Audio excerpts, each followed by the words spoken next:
Okay guys, Mossy5734 back with some rare Kyosho Mini Z unboxings guys, and it's going to be getting wilder as we go along. I've still got my rarest Kyosho Mini Z ever to unbox. So anyhow, let's move on. So let's have a look. Yep, something here from Japan. I've kind of toyed with the idea of getting this one for a while. There was quite a few on eBay, but the price was a bit too high, so I kind of like danced around it. Then I managed to find one at a good price, and even though I've got this, I still want the one that's like the normal version. So come on. I think I'm going to save time and start taking them out of the blooming bubble wrap. There we go. Okay, don't worry about the glare, we'll get that sorted guys. So this is the Lamborghini Countach, is it Countach? I don't know. This is the LP 500 version, and it's a bit different to the other one because the wheels are black. It's got these silver decals that go almost all the way around the car. It's got that rear spoiler, okay, which the other version doesn't have, and it looks meaner. So yeah, LP 500S. Okay, that has become pretty rare. Not officially rare, has become rare guys. And yep, is a little bad boy. But they do pop up every so often. And I've been wanting to get the, I wanted to get the normal Lamborghini Countach without the spoiler and black wheels, an orange version, but they're just holding their value too much. I mean, they're wanting £75 without shipping. I'm not paying that much. So yeah, so let's get another little rare beauty out. This little bad boy has become rare guys.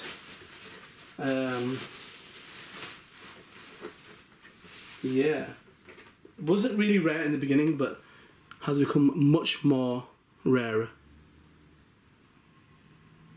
So in Japan and even in the UK, people are charging up to £120 with shipping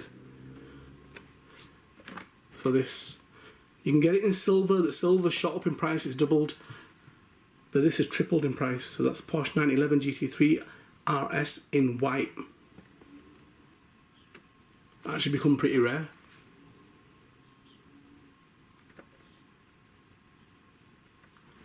And even in Japan, it's gone into triple digits. That's a little beauty. I was fortunate enough to get a few Porsches in the beginning, so yeah, that's worked out alright. Check out those little bad boys on the display stand guys. Get ready, get notified, get subscribed guys. There's going to be some more crazy stuff coming. And yep, soon it should be the unboxing of the rarest Mini Z that I've got. Okay, check them out on the display stand guys.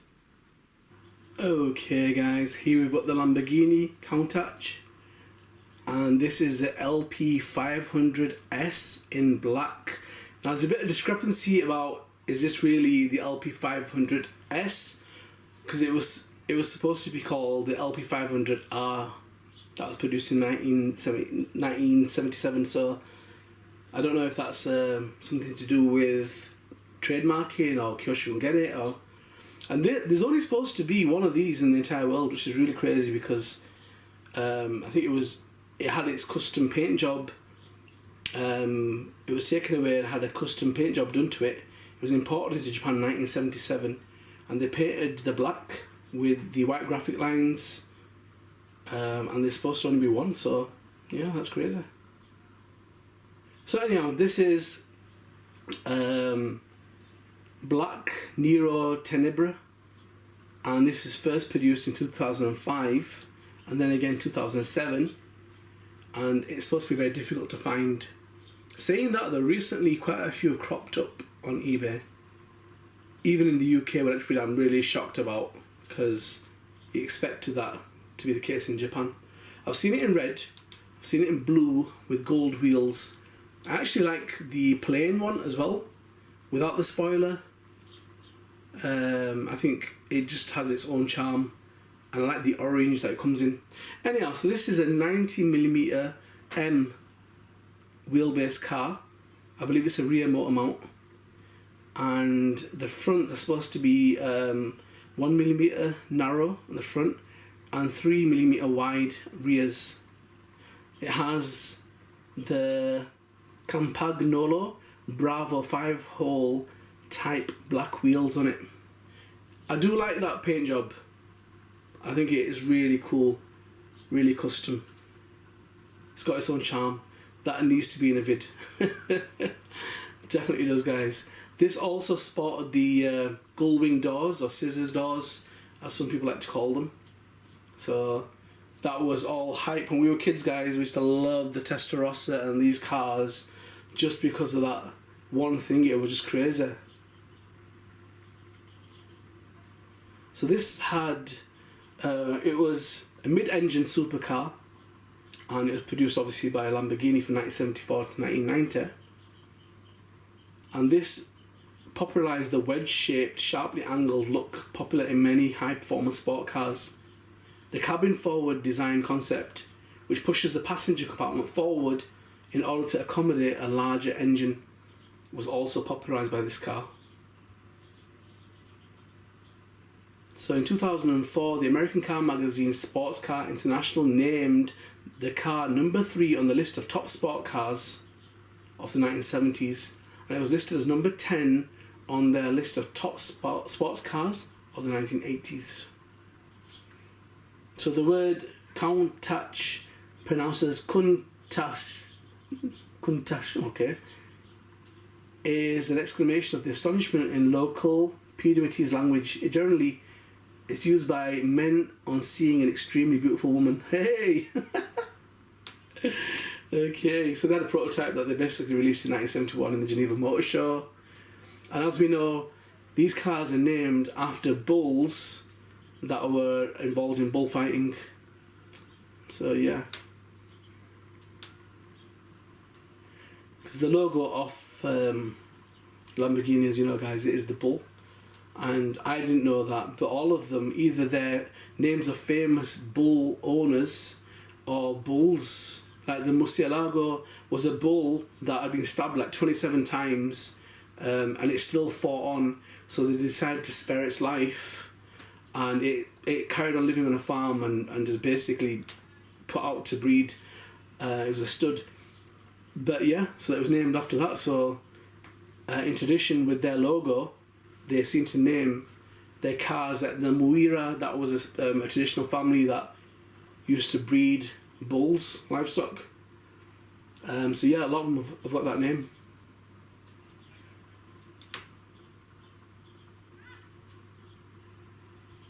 So the Countach styling and visual impression caused it to become an icon of great design to almost everyone except automotive engineers.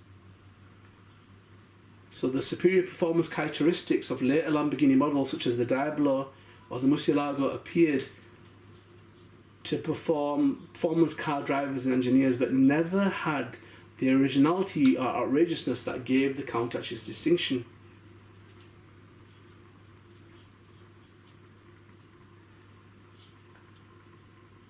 So load the specs, guys. Rear wheels are driven by a traditional Lamborghini V12 engine, mounted longitudinally with a mid-engined configuration. So they basically took things from different cars. Later, the advances, they increased the displacement to 4.8 litres and 5.2 litres with a 4-valve per cylinder.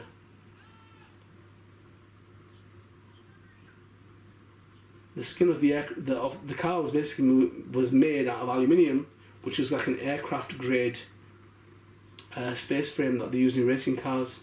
It weighed about 1,400 kg, and the underbody was fiberglass, chose fiberglass. No statistics about the speed. Nope, not really.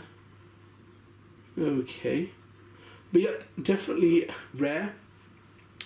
Definitely unique in its look, and out of all of them, I thought, I'm gonna go with this one, just because it looks different. Out of all of the ones that they've got in the LP 500S version. This definitely is the one that stands out the most. So yep, can't go wrong with that. Should have another one. I did manage to get one with a drifting chassis.